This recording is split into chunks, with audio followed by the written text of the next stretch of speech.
옛날 아주 먼 옛날에 호랑이가 담배를 피우고 산신령이 구름 타고 내려와 바둑을 두던 시절, 깊고 깊은 상월자기에 사시사철 맑은 물이 흐르는 평화로운 마을이 하나 있었습니다. 그 마을은 뒤로는 든든한 산이 병풍처럼 둘러쳐져 있고 앞으로는 기름진 논밭이 펼쳐져 있어 흉년이 들어도 굶어 죽는 사람이 없다고 소문이 자자한 살기 좋은 곳이었습니다. 봄이면 진달래가 온 산을 붉게 물들이고 가을이면 황금 들판이 넘실대니 지나가던 나그네들도 발길을 멈추고 쉬어가고 싶어하는 그런 아름다운 마을이었습니다. 그러나 겉보기에 평화로워 보이는 이 마을의 가장 큰 기와집에는 남들은 알지 못하는 깊은 한숨소리가 밤마다 담장을 넘어 흘러나오곤 하여 마을 사람들의 궁금증을 자아내곤 했습니다. 그 기와집의 주인은 박진사라 불리는 인품 훌륭한 노인이었는데 그는 마을에서 제일 가는 부자였을 뿐만 아니라 인심도 후하여 가난한 이웃에게 곡식을 나눠주는 일을 아끼지 않았습니다. 사랑채에는 언제나 손님들이 북적거렸고 안채의 광에는 쌀가마니가 천장까지 닿을 듯 쌓여 있었지만 정작 박진사의 얼굴에는 근심의 그림자가 가실 날이 없었습니다. 그가 가진 논이 수천 평이고 산이 몇 개나 되었지만 그 많은 재산을 물려받고 집안의 대를 이어갈 아들이 하나뿐인 것이 문제였는데 그 하나뿐인 아들이 남들보다 조금 모자란 것이 천추의 한이었습니다. 마을 사람들은 박진사의 덕망을 칭송하면서도 뒤돌아서면 혀를 차며 그의 아들에 대해 수군거리곤 했습니다. 박진사의 아들 만석이는 나이가 20을 훌쩍 넘겨 홍이가 꽉 찼음에도 불구하고 하는 짓은 영락없는 7살 어린아이와 다를 바가 없어서 부모의 속을 새까맣게 태웠습니다. 만석이는 심성은 비단결처럼 고와서 지나가는 개미 한 마리도 밟지 못하는 착한 아이였으나 셈을 할 줄 모르고 세상 물정을 전혀 알지 못해 남들에게 이용당하기 일쑤였습니다. 봄에 씨를 뿌려야 가을에 거둔다는 이치조차 가끔 잊어버리고 겨울에 반팔옷을 입고 뛰어나가 놀다가 감기에 걸려 알아눕는 일이 다반사였으니 박진사는 눈을 감을 때 누가 이 아이를 돌봐줄지 생각하면 잠이 오지 않았습니다. 밤마다 박진사는 조상님 위패 앞에 엎드려 제발 아들에게 좋은 배필을 점지해달라고 빌고 또 빌었습니다. 그러던 어느 날 박진사는 더 이상 기다릴 수만은 없다는 생각에 직접 며느리감을 구하러 나서기로 큰 결심을 하게 되었습니다. 중매쟁이들을 통해 이리저리 알아보았으나 만석이가 모자란다는 소문이 이웃 마을까지 퍼진 탓에 아무리 재산이 많아도 딸을 시집 보내겠다는 집안이 나타나지 않았기 때문입니다. 박진사는 갓을 고쳐 쓰고 도포 자락을 휘날리며 집을 나섰는데 그의 발걸음은 천근 만근 쇳덩이를 매단 듯 무거웠지만 눈빛만은 비장하기 그지없었습니다. 그는 마을 어귀를 지나 큰 장터가 열리는 읍내로 향하며 부디 조상님이 도우시어 집안을 일으킬 귀인을 만나게 해달라고 마음속으로 간절히 기도했습니다. 읍내 장터는 온갖 물건을 사고 파는 사람들로 인산인해를 이루어 발 디딜 틈조차 없이 북적거리고 시끌벅적했습니다. 소를 파는 사람들의 고함 소리, 엿장수의 가위질 소리, 흥정하는 아낙네들의 목소리가 뒤섞여 활기가 넘쳤지만 박진사의 귀에는 그 모든 소리가 그저 윙윙거리는 벌떼 소리처럼 들릴 뿐이었습니다. 그는 비단 가게도 지나치고 유기그릇 가게도 지나치며 오직 사람들의 얼굴만을 유심히 살피고 다녔으나 마땅한 처자는 보이지 않았습니다.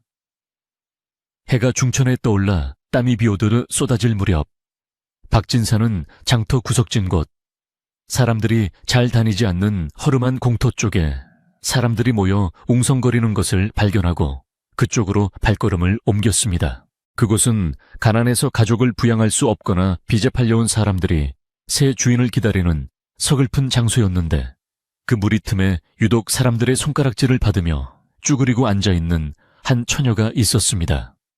그녀는 헝클어진 머리카락이 얼굴을 반쯤 가리고 있었고 입고 있는 옷은 기워 입은 흔적이 역력한 낡은 무명옷이었는데 흙먼지가 잔뜩 묻어있어 행색이 말이 아니었습니다.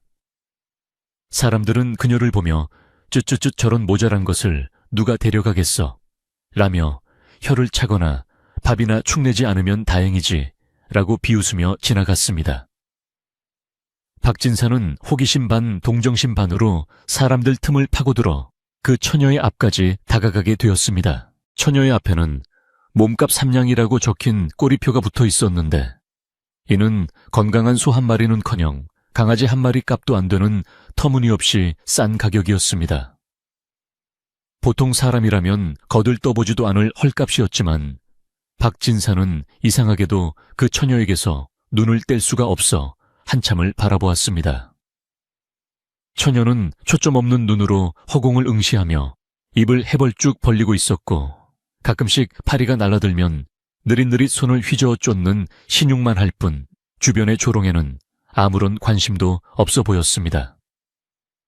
그러나 박진사가 그녀의 눈을 깊이 들여다보았을 때 아주 찰나의 순간이었지만 그녀의 눈동자 깊은 곳에서 서늘하고도 맑은 빛이 스쳐 지나가는 것을 느꼈습니다. 박진사는 자신의 눈을 의심하며 다시 한번 자세히 보려 했지만 처녀는 이내 다시 멍한 표정으로 돌아가 바닥에 떨어진 지푸라기만 만지작거리고 있었습니다.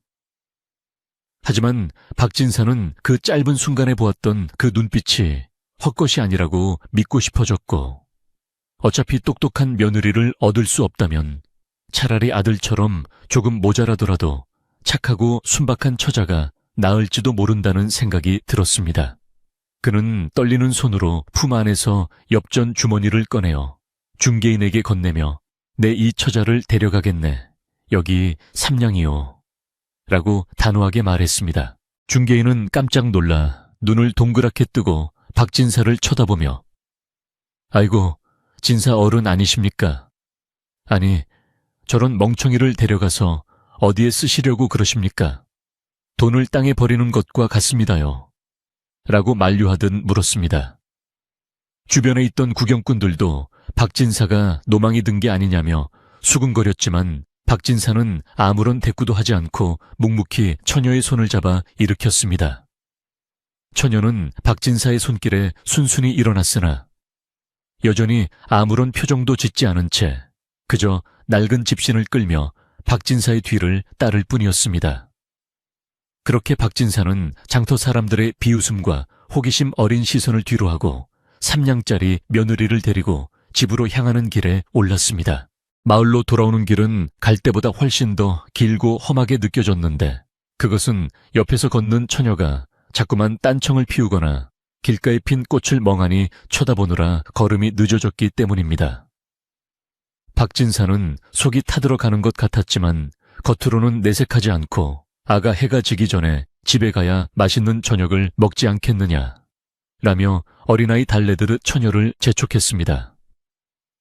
처녀는 밥이라는 말에 반응했는지 그제야 고개를 끄덕이며 조금 빠르게 걷기 시작했는데 그 모습이 영락없이 철부지 아이 같아 박진사는 다시 한번 깊은 한숨을 내쉬었습니다. 과연 내가 잘한 짓인지 귀신에 홀려 데려온 것은 아닌지 오만 가지 생각이 머릿속을 맴돌았습니다. 박진사가 처녀를 데리고 마을 어귀에 들어서자 우물가에 모여있던 아낙네들이 일제히 하던 일을 멈추고 두 사람을 쳐다보며 눈을 크게 떴습니다.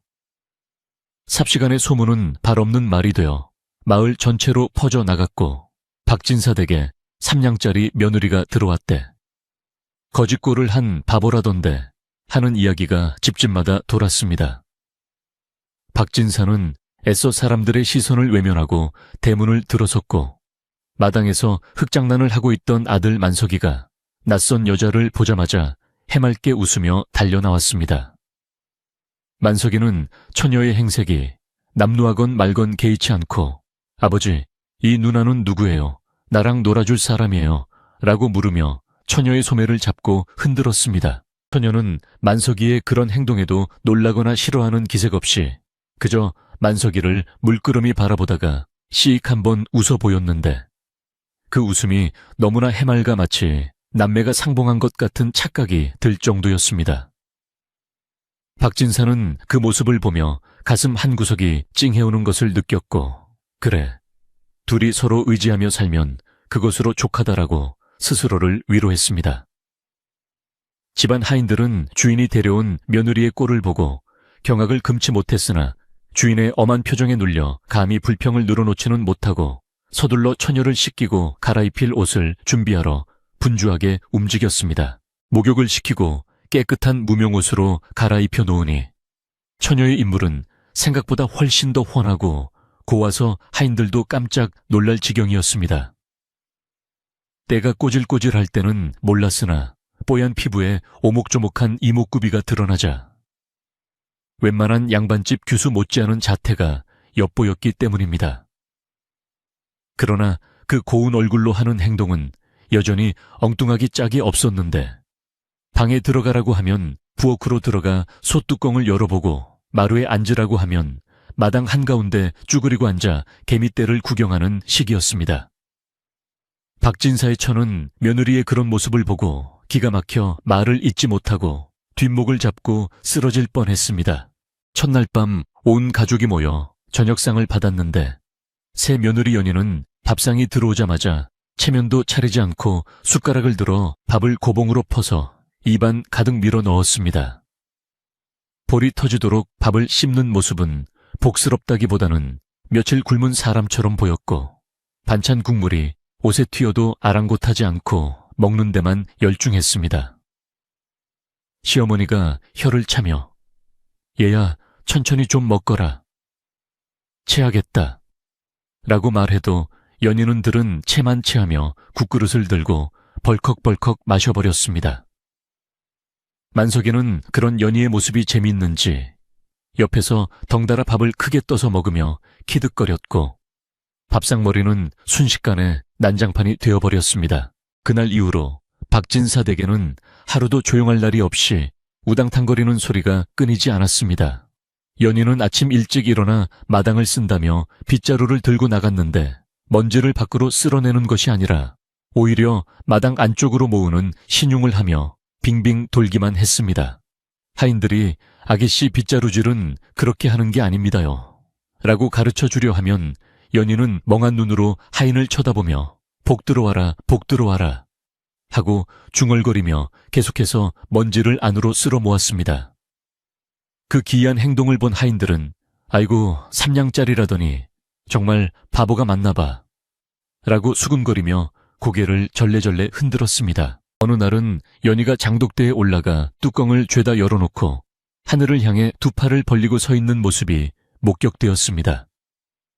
마침 소나기가 쏟아지기 직전이라 하늘이 시커멓게 흐려져 있었는데 시어머니가 놀라서 아니 비 오는데 장독 뚜껑은 왜 다 열어놓느냐 장맛 버린다 라고 소리치며 달려갔습니다. 그러자 연희는 비를 맞으며 해맑게 웃으면서 하늘 물이 들어가야 장맛이 좋아진대요. 윤광님이 주시는 물이에요 라고 동문서답을 했습니다. 시어머니는 기가 차서 가슴을 치며 하인들을 시켜 억지로 연희를 끌어내리고 장독 뚜껑을 닫게 했지만 이미 장독 안에는 빗방울이 몇 방울 튀어 들어간 뒤였습니다. 박진사는 사랑방 문틈으로 며느리의 기행을 지켜보며 깊은 시름에 잠겼습니다. 3냥이라는 헐값에 데려왔으니 큰 기대를 한 것은 아니었지만 집안 살림을 돕기는커녕 사고만 치고 다니니 집안 꼴이 말이 아니게 될까 걱정이 앞섰습니다. 하지만 만석이만은 연희를 졸졸 따라다니며 색시야 나도 같이 해 라며 장독대에 같이 올라가려 하거나 빗자루를 들고 같이 춤을 추듯 마당을 돌았으니 두 사람의 모습은 마치 한 쌍의 광대 노름을 보는 듯 했습니다. 마을 사람들은 담장 너머로 들려오는 엉뚱한 소리들에 귀를 기울이며 박진사 댁에 앞날을 두고 내기를 걸기까지 했습니다. 그러나 연희의 행동에는 자세히 보면 묘한 구석이 있었는데 아무도 보지 않을 때나 모두가 잠든 깊은 밤이면 그녀의 눈빛이 달라진다는 것이었습니다. 낮에는 해실거리며 바보짓을 하던 그녀가 밤이 되어 모두가 잠들면 슬그머니 일어나 툇마루에 앉아 달을 올려다보며 깊은 생각에 잠기곤 했습니다. 그럴 때 그녀의 표정은 낮에 그 멍청한 표정이 아니라 사려 깊고 우수 어린 여인의 얼굴로 변해 있었습니다. 하지만 인기척이 조금이라도 나면 순식간에 다시 바보 연희로 돌아가 코를 골며 자는 척을 했기에 아무도 그녀의 진짜 모습을 눈치채지 못했습니다. 하루는 연희가 부엌 아궁이 앞에 앉아 불을 지피고 있었는데 불쏘시개로 쓰는 나무 막대기로 바닥에 재를 헤치며 무언가 글씨 같은 것을 쓰는 모습이 늙은 하인 김노파의 눈에 띄었습니다. 김노파는 노안이라 눈이 침침했지만 연희가 제 위에 쓴 것이 단순한 낙서가 아니라 꽤나 정갈한 획을 가진 글자처럼 보였습니다. 김노파가 아기씨, 지금 뭘 쓰시는 거유? 라고 묻자 연희는 화들짝 놀라며 발로 재를 문질러 뭉개버리고는 히히 불장난해, 불이 따뜻해 라며 바보 같은 웃음을 지었습니다. 김노파는 자신이 잘못 보았나 싶어 고개를 갸웃거리며 돌아섰지만 왠지 모를 찜찜함이 가슴 한구석에 남았습니다. 계절이 바뀌어 찬바람이 불기 시작할 무렵 박진사 댁에 곡간의 쥐가 들끓어 곡식이 축나는 일이 빈번해졌습니다. 하인들이 쥐를 잡으려고 덫을 놓고 고양이를 풀어도 소용이 없었는데 어느 날 연희가 쥐구멍 앞에 쪼그리고 앉아 이상한 노래를 흥얼거리는 것이 보였습니다. 쥐야 쥐야 나오지 마라. 칠성님 오시면 몽둥이 맞는다. 쌀알 하나 물고 가면 꼬리가 잘린다. 알 수 없는 가사의 노래를 부르며 콩을 몇 알 쥐구멍 앞에 놓아두었는데 신기하게도 그날 밤 이후로 쥐들이 감쪽같이 사라지고 곡식이 축나는 일이 멈추었습니다. 사람들은 우연의 일치라고 생각했지만 박진사는 이 일을 전해 듣고 고개를 갸우뚱했습니다. 연희가 들어온 지 서너 달이 지나자 집안에는 알게 모르게 작은 변화들이 생겨나기 시작했습니다. 만석이는 여전히 어리숙했지만 연희가 서방님 옷고름은 이렇게 매는 거야 라며 가르쳐주면 곧잘 따라하여 옷매무새가 전보다 훨씬 단정해졌습니다. 또한 연희가 밥 먹을 때 흘리지 않고 먹는 내기를 하자고 제안하자 만석이는 이기고 싶은 마음에 숟가락질을 조심스럽게 하게 되었고 식사 시간의 난장판도 조금씩 줄어들었습니다. 박진사는 이런 사소한 변화들을 놓치지 않았고 3냥짜리 며느리가 그저 바보는 아닐지도 모른다는 막연한 기대감을 조금씩 품게 되었습니다. 하지만 평온함도 잠시 박진사의 재산을 호시탐탐 노리던 먼 친척 조카가 이 집에 들어오면서 검은 먹구름이 몰려오기 시작했습니다. 그의 이름은 칠성이라 불리는 자로 겉으로는 박진사를 위하는 척하며 깍듯하게 대했지만 속은 시커먼 욕심으로 가득 찬 인간이었습니다. 칠성은 만석이가 모자라고 며느리마저 바보라는 소문을 듣고는 자신이 이 집안의 양자가 되어 재산을 가로채겠다는 야무진 꿈을 꾸며 짐을 싸들고 박진사 댁을 찾아왔습니다. 그는 대문에 들어서자마자 마당을 쓸고 있는 연희를 보고 비릿한 미소를 지으며 속으로 쾌재를 불렀습니다. 숙부님, 제가 왔습니다. 그동안 강령하셨는지요? 칠성의 목소리는 기름칠한 듯 번지르르 했고 박진사는 반가움보다는 왠지 모를 불편함을 느끼며 그를 맞이했습니다. 칠성은 연희를 곁눈질로 훑어보며 아이고, 이분이 그 소문의 며느님이십니까? 듣던 대로 참 순박하게 생기셨습니다. 라고 비꼬듯 말했습니다. 연희는 칠성을 보자마자 빗자루를 떨어뜨리고 뒤로 주춤주춤 물러나며 겁에 질린 표정을 지었는데 그 눈빛은 마치 뱀을 본 개구리의 그것과 같았습니다. 과연 이 평화로운 집에 굴러들어온 불청객 칠성은 어떤 파란을 일으킬 것이며 바보 며느리 연희는 이 위기를 어떻게 헤쳐나갈까요? 바람이 문풍지를 세차게 흔드는 밤이 깊어가고 있습니다. 칠성이 박진사 댁에 짐을 푼 지 며칠이 지나지 않아 집안의 공기는 예전과는 사뭇 다르게 흘러가기 시작했습니다. 칠성은 겉으로는 박진사를 극진히 모시는 효자 조카 행세를 했으나 그의 눈은 늘 곳간 열쇠와 안방의 귀중품함을 향해 번들거리고 있었습니다. 그는 아침 일찍 일어나 하인들을 호령하며 집안일을 챙기는 척했지만 실상은 자신이 이 집의 실질적인 주인님을 과시하려는 속셈이었습니다. 하인들은 갑자기 나타나 주인 노릇을 하는 칠성이 못마땅했지만 박진사가 그를 신임하고 있었기에 감히 불만을 표출하지 못하고 뒤에서 수군거릴 뿐이었습니다. 칠성은 교묘하게 박진사의 눈과 귀를 가리며 집안의 대소사를 자신의 뜻대로 주무르기 시작했습니다. 박진사는 나이가 들어 기력이 쇠한 데다가 아들 만석이의 장래 걱정에 마음이 약해져 있었기에 칠성의 등장이 마치 가뭄의 단비처럼 느껴졌을지도 모릅니다. 칠성은 박진사에게 좋은 술과 안주를 대접하며 숙부님, 이제 집안일은 제게 맡기시고 편안히 여생을 즐기십시오. 만석이와 재수씨도 제가 친동생처럼 잘 돌보겠습니다. 라고 가머니서를 늘어놓았습니다. 박진사는 그런 조카가 듬직하게 느껴져 하나둘씩 집안의 권한을 칠성에게 넘겨주기 시작했습니다.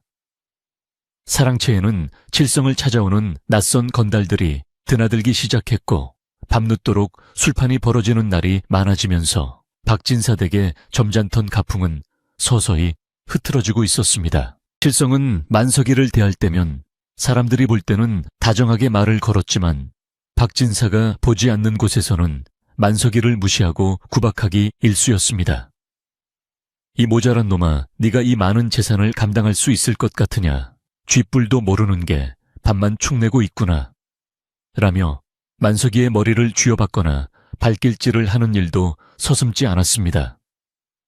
만석이는 칠성이 무서워 구석으로 숨기 바빴고 예전처럼 마당에서 뛰어노는 일도 줄어들어 하루 종일 방 안에 틀어박혀 지내는 날이 많아졌습니다. 연희는 그런 남편의 모습을 보며 아무 말 없이 곁에 앉아 만석이의 손을 꼭 잡아줄 뿐이었습니다. 그러던 어느 날 연희가 마당 한구석에서 쪼그리고 앉아 무엇인가를 열심히 하고 있는 모습이 칠성의 눈에 띄었습니다.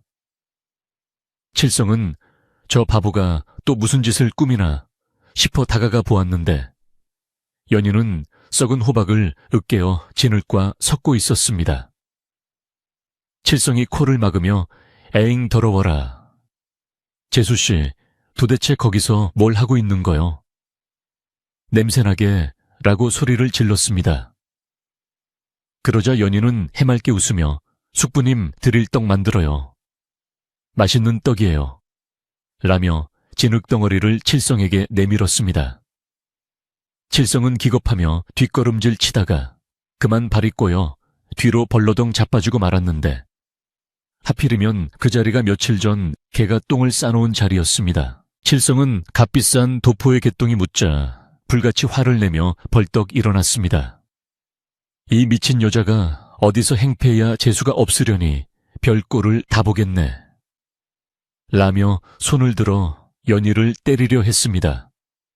그 순간 연희는 겁에 질린 척하며 어머나 벌레가 숙부님 옷에 붙었어요. 라고 소리치며 물동이에 있던 물을 칠성에게 확 끼얹어 버렸습니다. 칠성은 순식간에 물에 빠진 생쥐꼴이 되었고 개똥과 흙탕물이 뒤섞여 냄새가 진동을 했습니다. 마침 지나가던 하인들이 그 모습을 보고 웃음을 참느라 고개를 숙이고 크크거렸고 칠성은 창피함과 분노로 얼굴이 불그락푸르락해져서 씩씩거리며 안채로 뛰어 들어갔습니다. 이 사건 이후로 칠성은 연희를 눈엣가시처럼 여기며 어떻게든 그녀를 이 집에서 쫓아낼 궁리를 하기 시작했습니다. 그는 박진사에게 달려가 숙부님, 저 여자가 아무래도 보통 바보가 아닌 것 같습니다. 제게 일부러 물을 뿌리고 모욕을 주었습니다. 집에 귀신이 씌었는지 재수가 옴붙었습니다. 라고 고자질을 했습니다. 박진사는 허허 모자란 아이가 실수한 것을 가지고 뭘 그리 마음에 담아두느냐. 네가 너그러이 이해해라. 라며 대수롭지 않게 넘겼지만 칠성의 마음속에는 연희에 대한 증오심이 독버섯처럼 자라났습니다. 그는 연희를 그냥 두어서는 자신의 계획에 방해가 될 것이라 직감했습니다. 한편 마을에는 박진사 댁에 흉흉한 소문이 돌기 시작했습니다. 박진사네 조카가 들어오더니 소장료를 올린다더라. 그 집 며느리가 미쳐서 사람에게 똥물을 뿌린다더라. 하는 이야기가 사람들의 입방에 올랐습니다. 칠성은 마을 사람들을 만나면 자신의 억울함을 호소하며 모든 것이 바보 며느리와 모자란 아들 탓인 양말을 퍼뜨렸습니다. 그는 마을 여론을 자신의 편으로 만들어 나중에 박진사가 죽고 나면 자연스럽게 자신이 재산을 차지해도 아무도 반대하지 못하게 하려는 치밀한 계산을 하고 있었던 것입니다. 순박한 마을 사람들은 칠성의 화려한 말솜씨에 속아 점차 그를 동정하기 시작했습니다. 가을 추수가 끝나고 겨울 채비를 할 무렵 칠성은 소작인들을 불러 모아놓고 소작료를 작년보다 훨씬 높게 책정하여 내라고 으름장을 놓았습니다.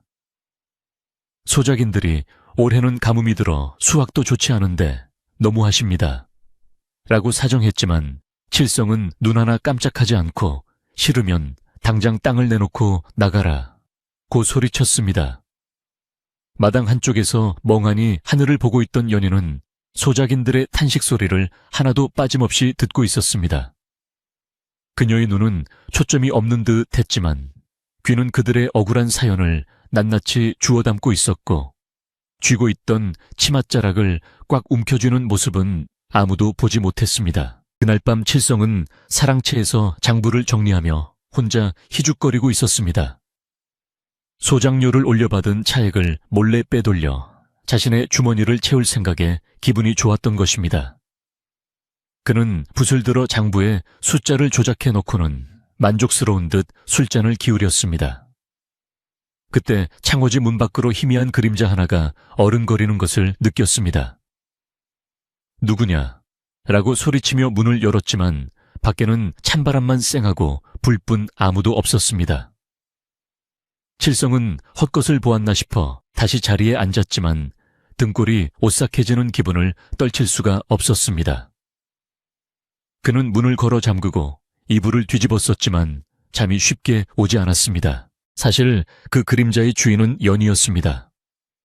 연희는 칠성이 장부를 조작하는 것을 문틈으로 지켜보고 있었던 것입니다.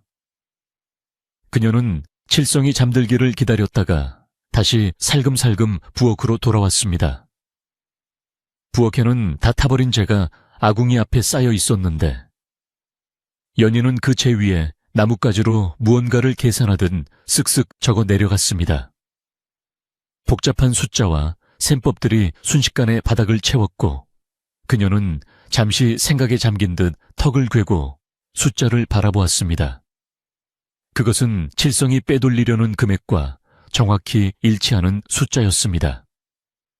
연희는 한숨을 내쉬며 다시 재를 흩트려 놓았지만 그녀의 표정은 결코 바보의 것이 아니었습니다. 이 모습을 우연히 목격한 사람은 집안의 최고령 하인인 김노파였습니다.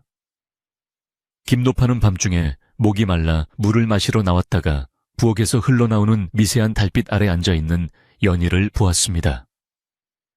처음에는 귀신인 줄 알고 놀라 주저앉을 뻔했으나 자세히 보니 연희가 바닥에 글씨를 쓰고 셈을 하는 것이 아니겠습니까? 김노파는 숨을 죽이고 지켜보았는데 연희가 셈을 하는 속도나 붓을 놀리는 듯한 손동작이 보통 사람의 솜씨가 아니었습니다. 아니, 저 아기씨가 글을 아는 건가, 셈을 할 줄 아는 건가. 김노파의 가슴이 쿵쾅거렸습니다. 다음 날 아침 김노파는 박진사의 방을 찾았습니다.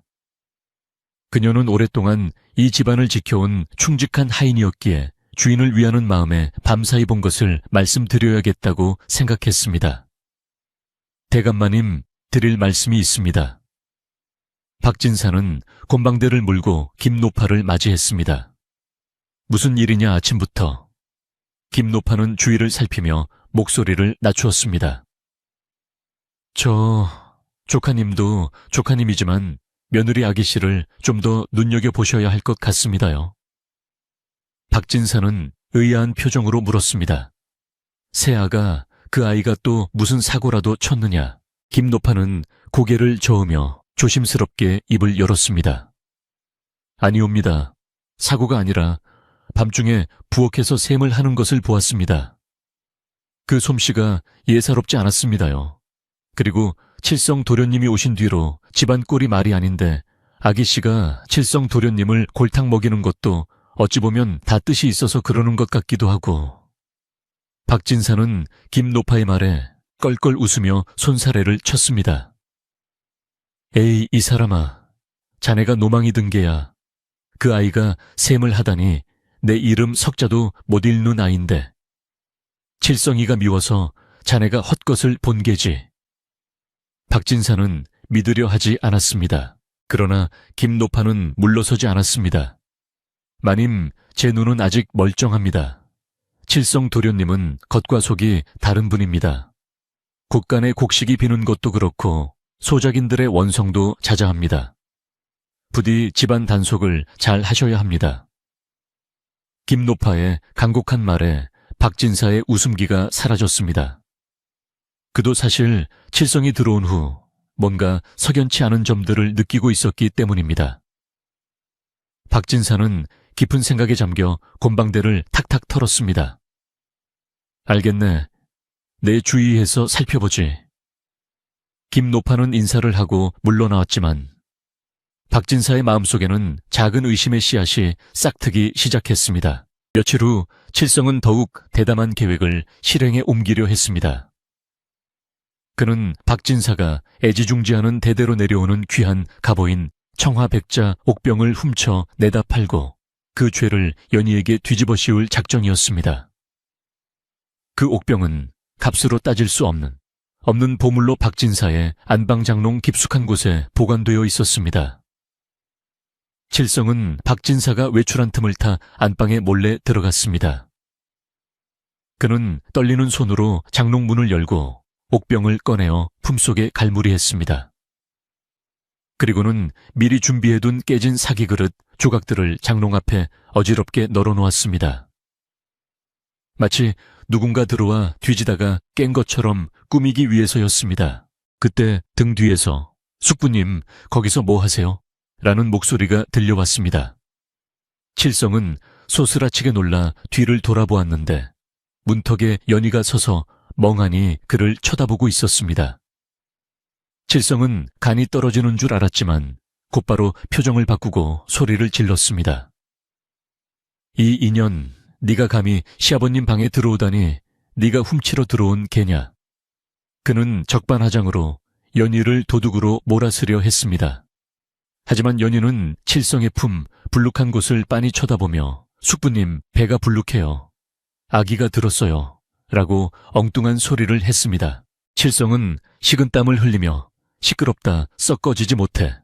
라고 고함을 치며 연희를 밀치고 밖으로 뛰쳐나갔습니다. 그는 자신의 방으로 달려가 옥병을 깊숙한 곳에 숨겨두고 가쁜 숨을 몰아쉬었습니다. 들키진 않았겠지. 저 바보가 뭘 알겠어. 그는 스스로를 위로했지만 연희의 그 맑고 깊은 눈동자가 자꾸만 눈앞에 어른거려 불안감을 떨칠 수가 없었습니다. 그는 오늘 밤 당장 박진세에게 연희가 옥병을 깨뜨렸다고 거짓말을 하여 내쫓아야겠다고 결심했습니다. 저녁이 되어 박진사가 돌아오자 집안은 발칵 뒤집혔습니다. 칠성은 울고불고하며 박진사 앞에 엎드려 숙부님 죽여주십시오. 제가 집안 단속을 잘못하여 며느리가 그 귀한 옥병을 깨뜨리고 말았습니다. 라고 거짓 연기를 펼쳤습니다. 박진사는 안색이 하얗게 질려 안방으로 뛰어들어갔고 장롱 앞에 널러진 사기 조각들을 보고 망연자실하여 주저앉았습니다. 옥병은 온데간데 없고 깨진 조각들만 굴러다니고 있었으니 사실 그것은 칠성이 가져다 놓은 가짜 조각들이었습니다. 박진사의 가슴은 무너져 내리는 듯했습니다. 박진사는 떨리는 목소리로 연희를 불렀습니다. 아가, 네가 정말 이랬느냐? 이 귀한 것을 네가 깨뜨렸느냐? 연희는 마당에 무릎을 꿇고 앉아 있었는데 그녀는 아무런 변명도 하지 않고 그저 고개만 숙이고 있었습니다. 칠성은 옆에서 제가 보았습니다. 이 여자가 방에서 나오는 것을 똑똑히 보았습니다. 평소에도 이상한 짓을 하더니 기어이 큰 사고를 쳤습니다. 라고 핏대를 세우며 몰아붙였습니다. 만석이는 옆에서 영문도 모른 채 색시야 울지마. 내가 잘못했어. 라며 연희의 옷자락을 잡고 울먹였습니다. 박진사는 차마 며느리를 크게 꾸짖지는 못하고 긴 한숨만 내쉬었습니다. 다 내 부덕의 소치다. 모자란 아이를 탓해서 무엇 하겠느냐. 박진사는 며느리를 감싸려 했지만 칠성은 이 기회를 놓치지 않고 더욱 강하게 나왔습니다. 숙부님, 이건 그냥 넘어갈 일이 아닙니다. 도둑질하는 며느리를 집에 둘 수는 없습니다. 당장 내쫓아야 집안의 화를 면할 수 있습니다. 마을 사람들도 담장 너머로 이 소동을 듣고 하나둘씩 모여들기 시작했습니다. 세상에 며느리가 가보를 깨먹었대. 쫓겨나겠네, 쫓겨나겠어. 웅성거리는 소리가 마당을 가득 채웠습니다. 그때 연희가 고개를 천천히 들었습니다. 그녀의 눈에는 눈물이 고여 있었지만 그 눈빛만은 칠성을 꿰뚫을 듯이 날카롭게 빛나고 있었습니다. 그녀는 칠성을 향해 손가락을 가리키며 입을 열었습니다. 숙부님, 배 아파요. 아까 배가 불룩했는데 지금은 홀쭉해요. 아기 낳았어요. 그녀의 말은 여전히 바보 같았지만 그 속에 담긴 뜻은 칠성의 간담을 서늘하게 만들기에 충분했습니다. 칠성은 흠칫 놀라 자신의 배를 감싸 쥐었고 그 모습을 지켜보던 김노파의 눈이 번뜩였습니다. 김노파는 직감적으로 깨달았습니다. 아, 아기씨가 지금 범인을 지목하고 있구나. 김노파는 슬그머니 뒤로 빠져나가 칠성의 방 쪽으로 향했습니다. 칠성의 방은 굳게 닫혀 맞춰 있었지만 창호지 문에 난 작은 구멍으로 방 안을 들여다볼 수 있었습니다. 방 안은 어두웠지만 장롱 밑 깊숙한 곳에서 희미하게 새어나오는 푸른 빛을 볼 수 있었습니다. 그것은 바로 옥병이 내뿜는 영롱한 빛이었습니다. 김노파는 입을 틀어막고 놀란 가슴을 진정시켰습니다. 이제 모든 진실을 밝힐 증거를 찾은 셈이었습니다. 하지만 김노파는 당장 소리를 지르지 않았습니다. 지금 섣불리 나섰다가는 교활한 칠성이 또 무슨 핑계를 댈지 알 수 없었기 때문입니다. 그녀는 다시 마당으로 돌아와 상황을 지켜보았습니다. 칠성은 연희의 말에 당황하여 횡설수설하며 이 미친 소리, 내가 무슨 아기를 낳아 정신 나간 소리 그만해 라고 고함을 질렀습니다. 박진사는 연희의 말과 칠성의 과도한 반응 사이에서 혼란스러워했습니다. 밤은 깊어가고 3냥짜리 며느리의 운명은 풍전등화와 같이 위태로워 보였습니다. 과연 연희는 이 누명을 벗고 집안을 지킬 수 있을까요? 차가운 밤바람이 마당을 쓸고 지나가며 촛불을 위태롭게 흔들었습니다. 날이 밝았지만 박진사의 기와집에는 여전히 어두운 그림자가 걷히지 않고 무겁게 내려앉아 있었습니다. 밤새 한숨으로 밤을 지새운 박진사는 퀭한 눈으로 사랑채 문을 열고 나왔으나 마당의 풍경은 그의 마음을 더욱 시리게 만들 뿐이었습니다. 며느리 연희는 마당 한가운데 놓인 멍석 위에 죄인처럼 쪼그리고 앉아 있었고 그 옆에는 남편 만석이가 훌쩍거리며 연희의 어깨에 기대어 졸고 있었습니다.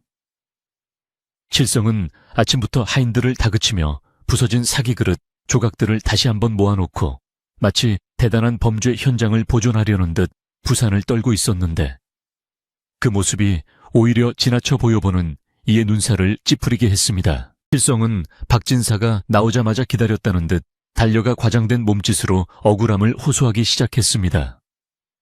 숙부님, 밤새 안녕하셨습니까? 저는 분해서 한숨도 못 잤습니다. 조상님께 면목이 없어 어찌 살아야 할지 모르겠습니다. 그는 가짜 눈물을 훔치는 신용을 하며 곁눈질로 연희를 쏘아보았습니다. 저 흉물스러운 여자가 집안에 들어와 가보를 깨먹고도 저리 태어나니 이는 하늘이 노할 일입니다.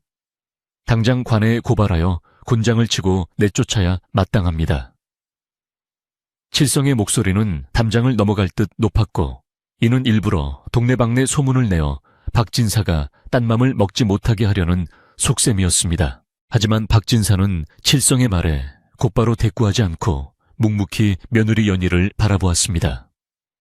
연희는 밤이슬을 맞아 머리카락이 축축하게 젖어 있었지만 고개를 들어 시아버지를 바라보는 눈빛만은 흐트러짐 없이 맑고 고요했습니다.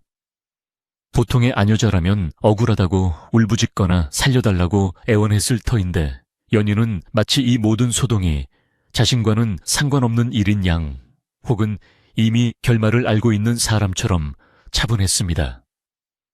박진사는 그 눈빛에서 설명할 수 없는 깊은 신뢰감을 느꼈고 지난밤 김노파가 전해준 말이 귓가에 맴돌아 쉽사리 결단을 내리지 못하고 있었습니다. 박진사가 머뭇거리는 사이 마을에는 벌써부터 박진사 댁 며느리가 도둑질을 하다 들켜 쫓겨나게 생겼다는 소문이 파다하게 퍼졌습니다. 우물가에 모인 아낙네들은 저마다 한마디씩 거들며 어쩐지 처음부터 이상하다 했어. 3냥짜리가 오죽하겠어. 그래도 칠성 도련님이 있어서 다행이지 아니면 집안 기둥뿌리까지 뽑혔을 거야. 라며 혀를 찼습니다. 사람들은 겉으로 드러난 칠성의 번지르르한 모습만 보고 그를 두둔했고 묵묵부답인 연희를 손가락질했습니다. 이 억울한 상황 속에서도 연희는 입을 굳게 다물고 때를 기다리는 듯했습니다. 해가 중천에 떠오르자 칠성은 더욱 초조해지기 시작했습니다. 박진사가 당장 연희를 내쫓을 줄 알았는데 생각보다 미온적인 태도를 보이자 불안감이 엄습했기 때문입니다.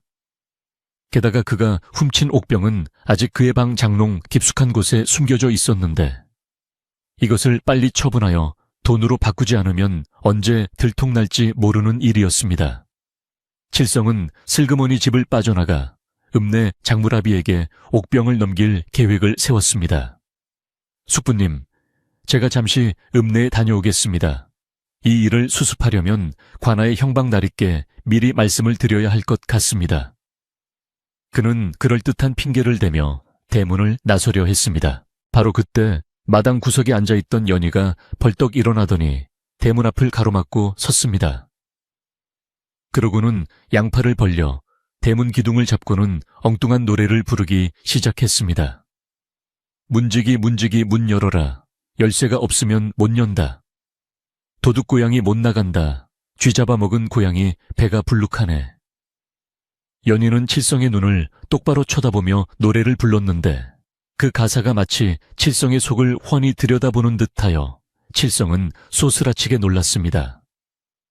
그는 당황하여 이 미친 여자가 썩 비키지 못해 라고 고함을 질렀지만 연희는 꿈쩍도 하지 않고 계속해서 노래만 흥얼거렸습니다. 칠성은 하인들에게 연희를 끌어내라고 명령하려 했으나 마침 지나가던 마을 사람들이 대문 틈으로 그 광경을 구경하고 있어 함부로 폭력을 쓸 수가 없었습니다. 게다가 만석이가 달려와 우리 색시 건드리지 마. 색시가 문지기 놀이하는 거야. 라며 연희의 앞을 막아서는 통의 칠성은 꼼짝없이 갇힌 신세가 되고 말았습니다.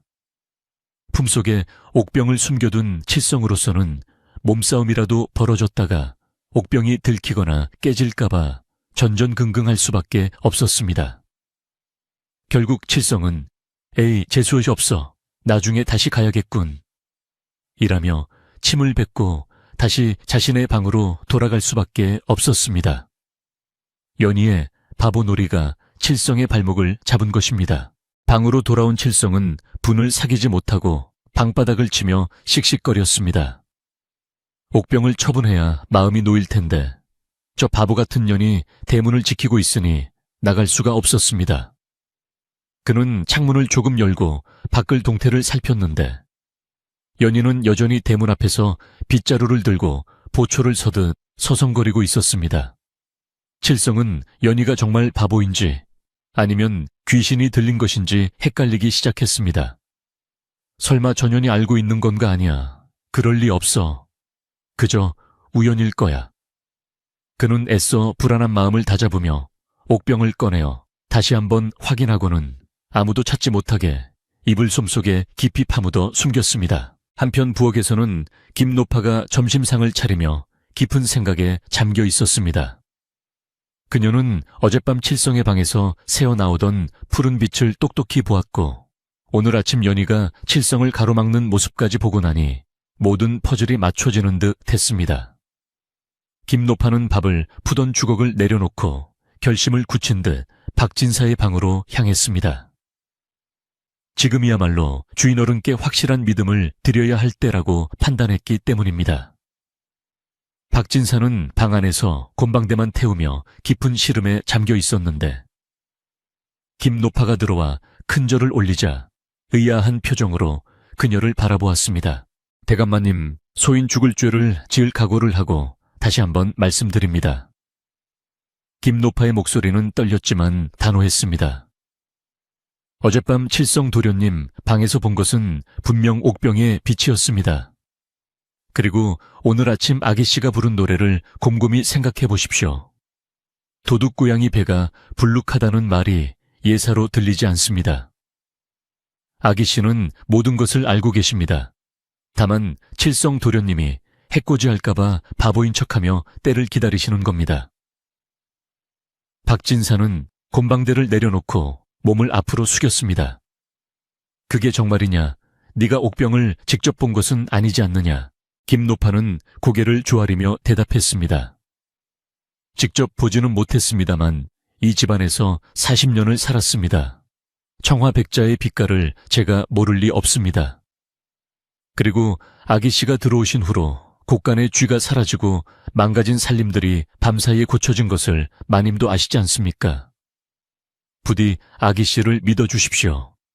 오늘 밤 칠성도련님이 마을 어르신들을 불러 모아 아기씨를 내쫓으려 할 것입니다. 그때가 기회입니다. 박진사는 눈을 감고 김노파의 말을 곱씹었습니다. 그의 머릿속에서 삼량에 사온 며느리의 그 맑은 눈빛과 칠성의 탐욕스러운 눈빛이 교차했습니다. 박진사는 마침내 결단을 내린 듯 무릎을 탁 쳤습니다. 오후가 되자 칠성은 더 이상 참지 못하고 마을의 촌장과 유지들을 집으로 초대했습니다. 그는 공론화시켜 연희를 쫓아내는 것이 가장 확실한 방법이라 생각했습니다. 존경하는 어르신들, 저희 집안에 부끄러운 일을 상의 드리고자 모셨습니다. 며느리가 들어온 뒤로 집안의 우환이 끊이지 않고 급기야 조상 대대로 내려오는 갑옷까지 깨뜨렸습니다. 이를 어찌하면 좋겠습니까? 사랑채에 모인 마을 어른들은 칠성의 말에 고개를 끄덕이며 혀를 찼습니다. 저런 갑오를 깨다니 칠거지하게 해당하네. 박진사가 마음이 약해서 결단을 못 내리는구먼. 사람들은 칠성의 장단에 맞춰 연희를 비난하기 시작했습니다. 박진사는 그 자리에 참석하여 묵묵히 듣고만 있었습니다. 칠성은 승기를 잡았다고 생각하고 더욱 목소리를 높였습니다. 숙부님, 이제 결단을 내리셔야 합니다. 저 여자를 당장 내보내고 집안의 기강을 바로 세워야 합니다. 마을 어르신들도 박진사에게 한마디씩 거들었습니다. 진사 영감, 조카 말이 맞아. 가문을 위해서라도 독해져야지. 분위기는 완전히 칠성 쪽으로 기울어진 듯 보였습니다. 칠성은 회심의 미소를 지으며 속으로 쾌재를 불렀습니다. 이제 저 바보만 사라지면 이 집의 재산은 모두 자신의 차지가 될 것이라는 생각에 가슴이 벅차올랐습니다. 그때 안채에서 며느리 연희가 하얀 소복을 정갈하게 차려입고 사랑차의 마당으로 들어섰습니다. 그녀의 머리는 단정하게 빗어 올려져 있었고 얼굴에 묻어있던 흙먼지도 말끔히 씻어낸 상태였습니다. 평소에 멍청하고 지저분한 모습은 온데간데 없고 마치 양반집 규수처럼 기품 있는 모습에 좌중은 일순간 조용해졌습니다. 마을 어르신들은 저 여자가 그 바보 며느리가 맞나 싶어 눈을 비비고 다시 쳐다보았습니다. 칠성 또한 연희의 달라진 모습에 깜짝 놀라 입을 다물지 못했습니다. 연희는 마당 한가운데 정중하게 무릎을 꿇고 앉아 박진사와 마을 어르신들을 향해 큰 절을 올렸습니다. 그녀의 동작 하나하나에는 절도가 있었고 예의가 깃들어 있었습니다. 절을 마친 연희가 고개를 들고 입을 열었습니다. 아버님, 그리고 마을 어르신들, 부족한 며느리가 집안에 큰 사단을 일으켜 심려를 끼쳐드려 송구합니다. 그녀의 말투는 더 이상 어눌하지 않았습니다. 목소리는 옥굿을 굴러가듯 청가했고 문장은 논리정연했습니다. 사람들은 귀신에 홀린 듯 멍하니 그녀를 바라보았습니다. 3냥짜리 바보가 갑자기 현명한 여인으로 변신한 것입니다. 연인은 계속해서 말을 이었습니다. 제가 옥병을 깨뜨렸다는 죄를 받고 쫓겨나는 것은 마땅하나 떠나기 전에 한 가지 여쭙고 싶은 것이 있어 이 자리에 나왔습니다. 칠성은 불안감을 감추지 못하고 소리쳤습니다. 내 인연 어디서 감히 말대꾸냐, 당장 끌어내라. 그러나 박진사가 손을 들어 칠성을 제지했습니다. 두어라. 할 말이 있다지 않느냐. 들어보자. 박진사의 엄엄한 목소리에 칠성은 움찔하며 뒤로 물러섰습니다. 연인은 칠성을 똑바로 바라보며 서늘한 미소를 지었습니다. 아주 배우님께서는 제가 옥병을 깼다고 하셨는데 깨진 옥병의 조각을 보면 그 옥병이 원래 어떤 모양이었는지 알 수 있겠지요. 연희의 질문에 칠성은 콧방귀를 뀌었습니다. 당연한 소리를 청화백자 옥병이니 푸른 무늬가 있고 목이 긴 병이 아니냐. 연희는 고개를 끄덕이며 품속에서 보자기를 하나 꺼냈습니다. 그렇다면 아주버님이 보여주신 저 깨진 조각들은 과연 우리 집 가보인 청화백자의 조각이 맞습니까? 연희는 보자기를 풀어 그 안에 담긴 사기그릇 조각들을 바닥에 쏟아부었습니다. 그것은 칠성이 증거랍시고 모아둔 조각들과 비슷해 보였지만 자세히 보면 무늬가 전혀 다른 싸구려 그릇의 파편들이었습니다. 연희는 칠성이 모아둔 조각 하나를 집어들고 자신이 가져온 조각과 비교해 보였습니다. 보십시오. 이것은 시장통 국밥집에서나 쓰는 막그릇 조각입니다. 우리 집 가보인 청화백자는 흙부터가 다르고 유약의 빛깔이 다릅니다. 아주버님은 어찌하여 막그릇 조각을 가져다 놓고 가보가 깨졌다고 하시는 겁니까? 마을 어르신들이 웅성거리며 앞으로 나와 조각들을 살펴보았습니다. 돋보기를 쓴 촌장이 고개를 끄덕이며 말했습니다. 그러고 보니 이건 정말 싸구려 그릇 조각이구먼. 박진사 댁 옥병은 내가 몇 번 봐서 아는데 이런 조잡한 물건이 아니야. 칠성의 얼굴은 사색이 되었습니다. 그는 당황하여 말을 더듬었습니다. 아니 그게 며느리가 깬 것을 하인들이 치우다가 섞였나 봅니다. 아무튼 깼으면 깬 것이지 말이 많아. 그는 억지를 부리며 상황을 모면하려 했습니다. 하지만 연희는 물러서지 않았습니다. 그렇다면 진짜 옥병은 어디로 사라진 것입니까? 깨져서 가루가 되지 않은 이상 그 귀한 파편이라도 남아있어야 하지 않겠습니까? 연희의 논리적인 추궁에 칠성은 식은땀을 줄줄 흘렸습니다. 분위기는 순식간에 반전되어 사람들의 의심 어린 눈초리가 칠성을 향하기 시작했습니다. 이때 연희가 자리에서 일어나 칠성의 방 쪽을 가리키며 말했습니다. 옛말에 물건은 주인을 알아본다고 했습니다.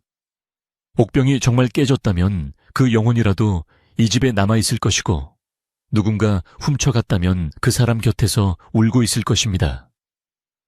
제가 듣기로는 어젯밤 아주버님 방에서 푸른빛이 새어나왔고 오늘 아침에는 아주버님의 이불 속에서 옥굿을 구르는 소리가 났다고 합니다. 연희의 말은 마치 예언처럼 들렸고 사람들은 모두 칠성의 방을 쳐다보았습니다. 칠성은 거짓말 모함이다 라고 발악했지만 그의 목소리는 이미 떨리고 있었습니다. 박진사가 자리에서 벌떡 일어났습니다. 내 눈으로 직접 확인해야겠다. 칠성이 내 방을 좀 보자꾸나. 박진사의 눈에는 서리빨 같은 분노가 서려 있었습니다. 칠성은 박진사의 앞을 막아서며 숙부님, 저 미친 여자의 말을 믿으십니까? 제 방은 신성한 곳입니다. 함부로 들어가실 수 없습니다. 라고 외쳤지만 이미 돌이킬 수 없는 상황이었습니다. 마을 청년들이 박진사의 눈짓을 받고 칠성을 양옆에서 붙잡았고 박진사는 성큼성큼 칠성의 방으로 걸어갔습니다. 연희는 그 뒤를 따르며 조용히 그러나 승리감에 찬 눈빛으로 칠성을 바라보았습니다. 칠성의 방 앞에 도착한 박진사는 잠시 숨을 고르고 문을 활짝 열어젖혔습니다. 방 안은 어두웠지만 장롱 및 이불장 쪽에서 미세하게나마 기이한 기운이 느껴졌습니다. 박진사는 방으로 들어가 이불을 들추었습니다. 겹겹이 쌓인 이불들 사이 가장 깊숙한 곳에 무언가 불룩하게 솟아 있었습니다. 박진사의 손이 떨렸습니다. 그가 마지막 이불을 걷어내자 그곳에는 영롱한 푸른 빛을 발하는 티끌 하나 없이 매끄러운 청화백자 옥병이 고스란히 놓여 있었습니다. 방 밖에서 지켜보던 마을 사람들은 와 하고 탄성을 질렀습니다. 세상에 옥병이 멀쩡하네. 그럼 조카가 훔쳐놓고 며느리한테 뒤집어 씌운 거야. 비난의 화살은 순식간에 칠성에게 쏟아졌습니다. 칠성은 다리에 힘이 풀려 그 자리에 주저앉고 말았습니다. 모든 것이 끝났음을 직감한 것입니다. 박진사는 옥병을 소중히 들어 올리고는 천천히 몸을 돌려 마당으로 나왔습니다. 그의 손에 들린 옥병은 저녁 노을을 받아 더욱 붉고 신비롭게 빛나고 있었습니다. 연희는 박진사 앞에 다시 무릎을 꿇어넣습니다. 아버님 옥병을 찾으셨으니 다행입니다. 이제 범인이 누구인지 명명백백해졌사옵니다. 박진사는 옥병을 하인에게 맡기고 떨리는 손으로 며느리의 어깨를 잡았습니다. 아가, 내가 너를 오해했구나. 네가 이 집안을 살렸다. 박진사의 눈시울이 붉어졌습니다. 칠성은 얼굴을 들지 못한 채 부들부들 떨고 있었고 만석이는 우리 색시가 이겼다 며 손뼉을 치고 좋아했습니다. 이제 남은 것은 죄를 지은 자에 대한 엄중한 처벌과 그동안 숨겨왔던 연희의 진짜 정체가 밝혀지는 일뿐이었습니다. 바람이 불어와 마당의 먼지를 쓸어내듯 집안의 묵은 때가 벗겨질 시간이 다가오고 있었습니다. 마당에 모인 사람들의 시선이 모두 멍석 위에 주저앉은 칠성에게 꽂혔고 그 시선들은 마치 날카로운 화살처럼 그의 온몸을 찔러댔습니다. 칠성은 더 이상 변명할 말이 떠오르지 않아 입만 벙긋거리며 식은땀을 비오듯 흘렸는데 그 모습이 마치 물 밖으로 나온 물고기처럼 애처롭기까지 했습니다. 박진사는 손에 든 옥병을 하인에게 조심스럽게 건네주고는 뒷짐을 지고 천천히 칠성의 앞으로 다가갔습니다. 그의 발걸음은 무거웠지만 그 어느 때보다 위험이 서려 있어 칠성은 감히 고개조차 들지 못하고 바들바들 떨기만 했습니다. 박진사의 긴 한숨 소리가 마당의 정적을 깨뜨리자 사람들은 모두 숨을 죽이고 다음 말을 기다렸습니다. 내 이놈 칠성가, 내 너를 친조카처럼 여기고 믿고 맡겼거늘 은혜를 원수로 갚다니 네가 사람이더냐 짐승이더냐. 박진사의 호통은 천둥소리처럼 마당을 울렸고 칠성은 숙부님 잘못했습니다. 한 번만 용서해 주십시오. 귀신이 씌었나 봅니다. 라며 바닥에 머리를 찌으며 애원했습니다. 하지만 이미 칠성의 추악한 본성을 보아버린 마을 사람들은 혀를 차며 고개를 돌렸습니다. 저런 천하의 몹쓸 놈 조상을 팔아먹을 놈이로세. 촌장 어른이 지팡이로 바닥을 쿵쿵 치며 나서서 엄한 목소리로 꾸짖었습니다. 마을의 인심을 잃은 자가 설 곳은 더 이상 이 마을 어디에도 없었습니다. 연희는 그 소란스러운 와중에도 흔들림 없이 자리를 지키고 서서 차분한 목소리로 말했습니다. 아버님 죄는 미워하되 사람은 미워하지 말라 하였으나 집안의 근본을 흔들고 가족을 이간질한 죄는 가볍지 않습니다. 다만 관에 넘겨 곤장을 치게 하면 집안의 부끄러운 일이 세상 천지에 더 알려질까 저어되니 조용히 이 집에서 내보내 다시는 발을 붙이지 못하게 하는 것이 좋을 듯합니다. 그녀의 판결은 지혜롭고도 단호하여 박진사도 고개를 끄덕일 수밖에 없었습니다. 관하로 가면 칠성이 옥살이를 하겠지만 집안 명예도 실추될 것을 염려한 깊은 뜻이 담겨 있었기 때문입니다. 박진사는 연희의 뜻을 받아들여 하인들에게 명령을 내렸습니다. 여봐라, 당장 이놈의 짐을 싸서 대문 밖으로 내쳐라. 그리고 다시는 이 근처에 얼씬도 못하게 하라. 하인들은 그동안 칠성에게 당했던 소름을 갚기라도 하듯 칠성의 양팔을 거칠게 잡아일으켜 질질 끌고 나갔습니다. 칠성은 만서가 재수씨 나 좀 살려줘 라고 비명을 질렀지만 대문은 매정하게 닫혔고 빗장이 단단히 걸렸습니다. 대문 밖에서 칠성이 통곡하는 소리가 잠시 들리는가 싶더니 이내 마을 청년들의 호통소리에 묻혀 멀리 사라져 버렸습니다. 마치 썩은이가 빠진 것처럼 집안은 순식간에 시원하고 개운해졌습니다. 칠성이 쫓겨나고 소란이 가라앉자 마당에는 묘한 어색함이 감돌았습니다. 마을 사람들은 3냥짜리 바보라고 놀렸던 며느리가 저토록 똑똑하고 기품 있는 여인이라는 사실에 놀라 쭈뼛거리고 있었고 박진사 역시 며느리를 어떻게 대해야 할지 몰라 당황한 기색이 역력했습니다. 박진사는 헛기침을 몇 번 하고는 조심스럽게 연희에게 물었습니다. 아가 이제 모든 것이 밝혀졌으니 내 너에게 묻겠다. 너는 도대체 누구냐? 그동안 왜 바보 행세를 하며 우리를 속인 것이냐? 박진사의 목소리에는 원망보다는 궁금증과 미안함이 섞여 있었습니다. 연희는 옷매무새를 가다듬고 박진사 앞에 다시 한번 정중히 절을 올린 뒤 그동안 숨겨왔던 사연을 털어놓기 시작했습니다. 아버님 소녀는 본래 한양에 살던 이 진사의 딸이옵니다. 아버님께서 억울한 누명을 쓰고 돌아가신 후 가문이 몰락하여 갈 곳 없는 신세가 되었습니다.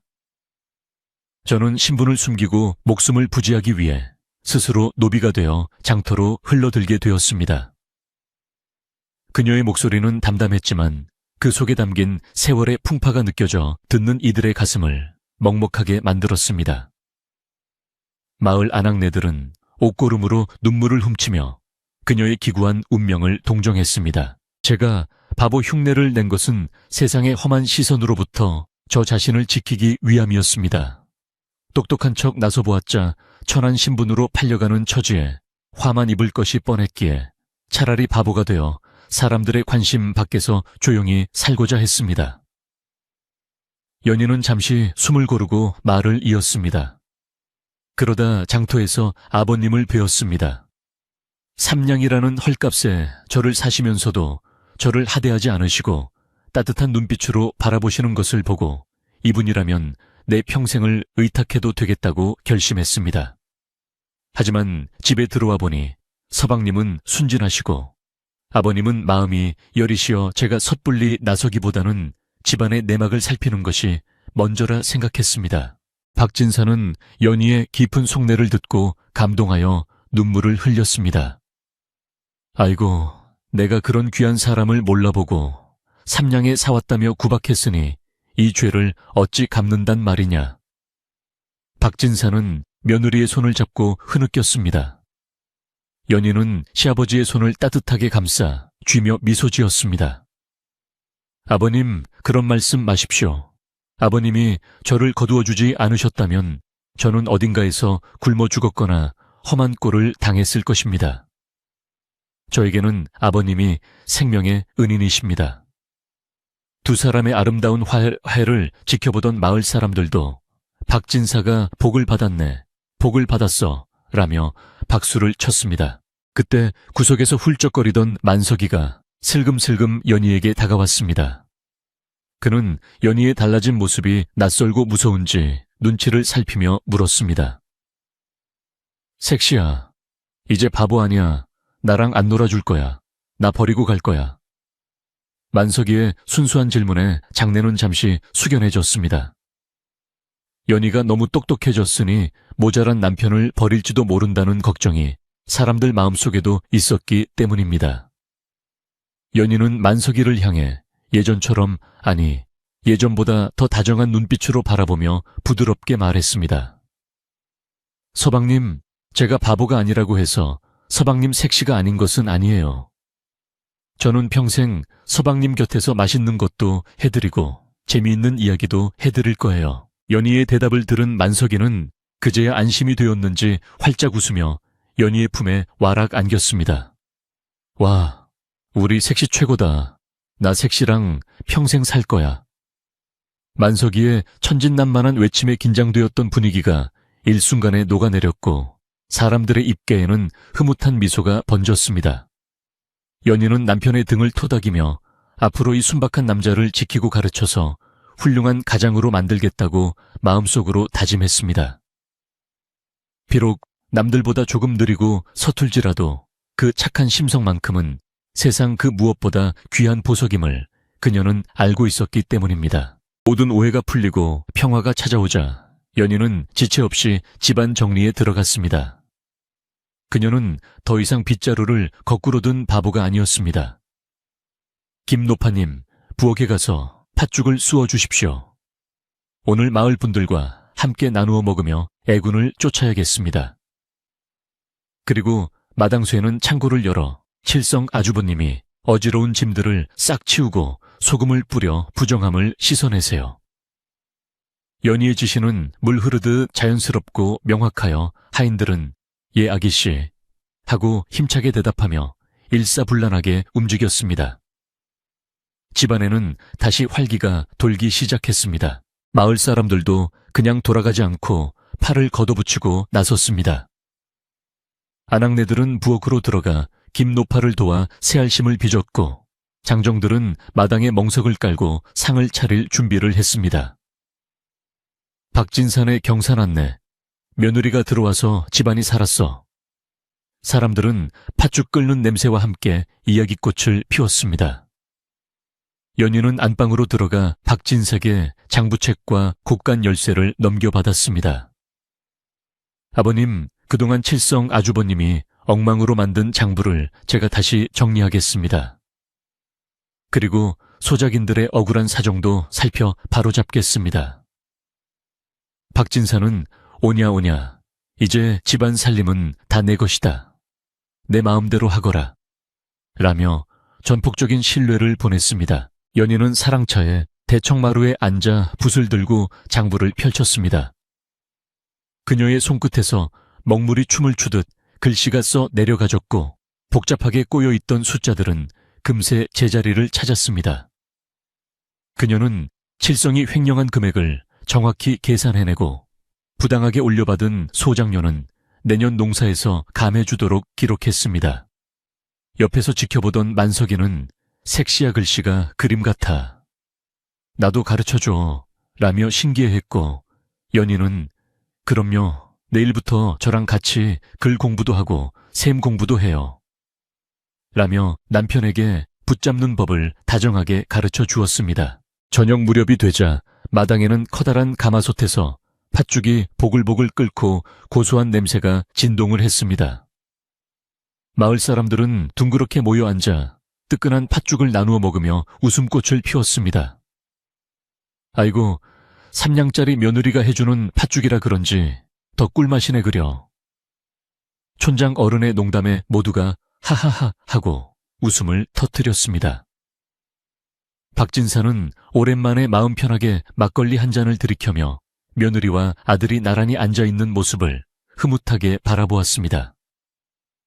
그의 얼굴에 드리워졌던 근심의 그림자는 온데간데 없이 사라지고 붉은 노을처럼 따스한 홍조만이 감돌았습니다. 식사가 끝나고 사람들이 하나둘 집으로 돌아갈 때 연희는 대문 앞까지 배웅을 나가며 정중하게 인사를 건넸습니다.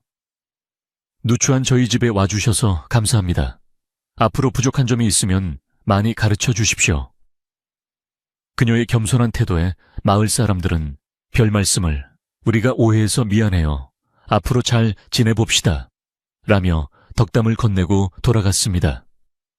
그동안 흉흉했던 소문은 사라지고 이제 박진사 댁은 지혜로운 며느리가 들어와 집안을 일으킨 곳으로 칭송받게 되었습니다. 밤하늘에는 별들이 총총히 떠올라 박진사 댁의 기와 지붕을 밝게 비추고 있었습니다. 사람들이 모두 돌아가고 고요해진 밤 연희는 안방의 이불을 바드리고 사랑방의 불을 끄며 집안을 한 바퀴 둘러보았습니다. 칠성이 머물던 방은 깨끗이 치워져 문이 활짝 열려 있었고 그곳으로 시원한 밤바람이 드나들며 묵은 냄새를 씻어내고 있었습니다. 연희는 툇마루에 걸터앉아 만석이가 잠든 방 쪽을 바라보며 깊은 숨을 내쉬었습니다. 긴장이 풀리자 피로가 몰려왔지만 마음만은 깃털처럼 가벼웠습니다.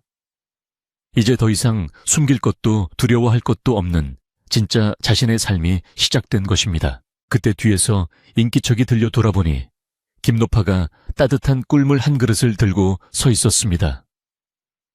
아기씨, 고생 많으셨습니다요. 이거 드시고 주무세요.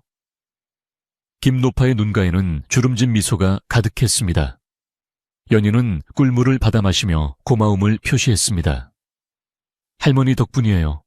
할머니가 아버님께 말씀해 주시지 않았다면 저는 쫓겨났을지도 몰라요. 김노파는 손사래를 치며 말했습니다. 아이고, 당치 않습니다. 아기씨의 덕이 하늘에 닿아 조상님이 도우신 게지요. 이제 발 뻗고 편히 주무세요. 두 사람은 서로를 바라보며 따뜻한 눈빛을 교환했습니다. 박진사는 잠자리에 누워 천장을 바라보며 생각에 잠겼습니다.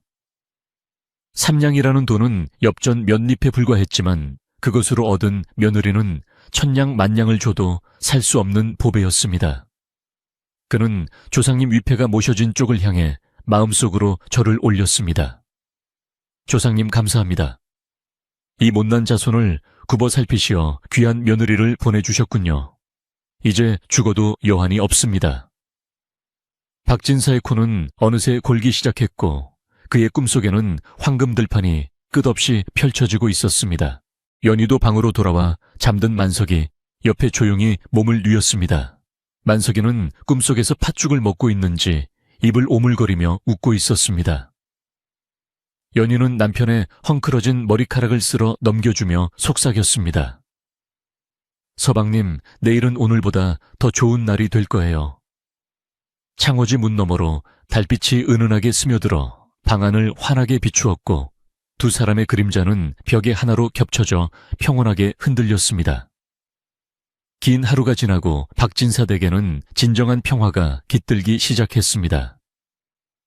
내일은 연희가 본격적으로 집안 살림을 이끌어갈 첫날이 될 것입니다. 세월은 유수와 같이 흘러 박진사 댁에 불어닥쳤던 거친 비바람은 언제 그랬냐는 듯 자취를 감추고 따스한 봄볕이 마당 구석구석을 비추는 평화로운 날들이 찾아왔습니다. 칠성이 쫓겨난 뒤로 집안의 나쁜 기운은 깨끗이 사라졌고 대신 그 빈자리를 채운 것은 연희의 지혜롭고 알뜰한 살림 솜씨와 하인들의 활기찬 웃음소리였습니다. 겨울이 지나고 봄이 오자 연희는 겨우내에 묵혀두었던 집안의 먼지를 털어내고 창호지를 새로 바르며 집안을 단장했는데 그녀의 손길이 닿는 곳마다 윤기가 흐르고 생기가 돌아 마치 죽어가던 고목에 새순이 돋아나는 듯했습니다. 마을 사람들은 담장 너머로 들려오는 맑은 다듬이질 소리만 들어도 박진사 댁이 얼마나 평안한지 짐작할 수 있었습니다. 연희는 이제 더 이상 바보 흉내를 낼 필요가 없었기에 자신이 가진 재능을 마음껏 발휘하여 집안을 일으키는 데 전념했습니다. 그녀는 아침 일찍 일어나 하인들의 일과를 정해주었는데 그 방식이 공평하고 합리적이어서 누구 하나 불평하는 사람이 없었습니다. 예전에는 주먹구구식으로 운영되던 곳간 관리도 연희가 장부를 맡은 뒤로는 쌀 한 톨콩 한 알까지 정확하게 기록되어 낭비되는 것이 없었습니다. 김노파는 아이고, 우리 아기씨는 손만 대면 돌멩이도 황금으로 만드실 뿐이야 라며 입이 마르도록 칭찬을 하고 다녔고 다른 하인들도 연희를 안주인으로서 진심으로 존경하고 따르게 되었습니다. 가장 놀라운 변화는 박진사의 아들 만석이에게서 일어났습니다. 연희는 남편을 단순히 모자란 사람 취급하지 않고 그가 할 수 있는 일부터 차근차근 가르치기 시작했습니다. 처음에는 빗자루 잡는 법부터 시작하여 밭에서 잡초를 뽑는 법 소에게 여물을 먹이는 법 등을 가르쳤는데 만석이는 연희에게 칭찬받고 싶은 마음에 누구보다 열심히 배웠습니다. 서방님, 오늘은 잡초를 한 바구니나 뽑으셨네요. 정말 대단해요. 농사꾼이 다 되셨어요. 연희가 웃으며 머리를 쓰다듬어주면 만석이는 세상을 다 얻은 듯 기뻐하며 내일은 2바구니 뽑을 거야 라고 외치며 의욕을 불태웠습니다. 또한 연희는 밤마다 호롱불 아래서 만석이에게 글을 가르쳤습니다. 천자문을 펴놓고 하늘 천따질을 가르치면 만석이는 처음에는 머리를 긁적이며 힘들어했지만 연희의 끈기 있는 지도 덕분에 하나둘 글자를 익혀가기 시작했습니다. 비록 배우는 속도는 남들보다 느렸지만 한번 배운 것은 잊어버리지 않는 우직함이 있어 몇 달이 지나자 제법 쉬운 책은 소리내어 읽을 수 있게 되었습니다. 박진사가 사랑방에 앉아 있다가 아들 방에서 글 읽는 소리가 낭낭하게 들려올 때면 그는 감격에 겨워 눈물을 훔치며 내 평생 소원을 이제야 풀었다 라고 독백하곤 했습니다. 박진사는 이제 집안의 모든 대소사를 며느리에게 일임하고 뒷방 늙은이로 물러나 유유자적한 삶을 즐겼습니다. 그는 날씨 좋은 날이면 곰방대를 물고 마시를 나가 마을 노인들과 장기를 두거나 세상 돌아가는 이야기를 나누었는데 그때마다 며느리 자랑을 빼놓지 않았습니다.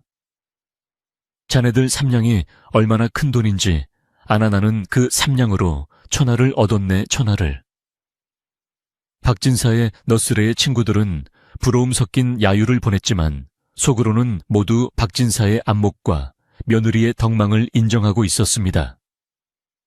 마을에서 어려운 일이 생기면 사람들은 을의 박진사 댁 며느리를 찾아와 지혜를 구하곤 했습니다. 어느 해 가뭄이 들어 이웃 마을들은 흉작으로 고통받을 때 박진사 댁만은 연희의 선견지명 덕분에 피해를 면할 수 있었습니다. 연희는 가뭄이 들 조짐을 미리 알아채고 봄부터 논에 물을 가두고 가뭄에 강한 작물을 심도록 하인들을 독려했기 때문입니다. 가을이 되어 황금들판이 펼쳐지자 박진사 댁 곳간은 수확한 곡식으로 가득 찼습니다. 하지만 연희는 곳간 문을 걸어 잠그지 않고 어려울 때 나누는 것이 진정한 부자입니다. 라며 굶주리는 이웃들에게 곡식을 아낌없이 나누어 주었습니다.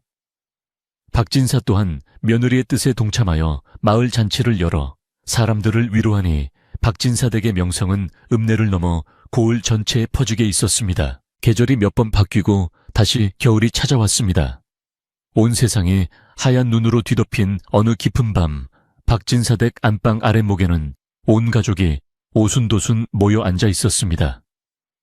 방 한가운데 놓인 화로에는 군밤과 고구마가 타닥타닥 소리를 내며 익어가고 있었고 구수한 냄새가 방 안을 따뜻하게 채웠습니다. 만석이는 잘 익은 고구마를 꺼내 호호 불어가며 껍질을 까서 제일 먼저 아버지 박진사에게 드렸고 그 다음은 연희에게 주었습니다. 예전 같으면 자기 입에 넣기 바빴을 만석이가 이제는 어른을 공경하고 아내를 챙길 줄 아는 듬직한 가장이 된 것입니다.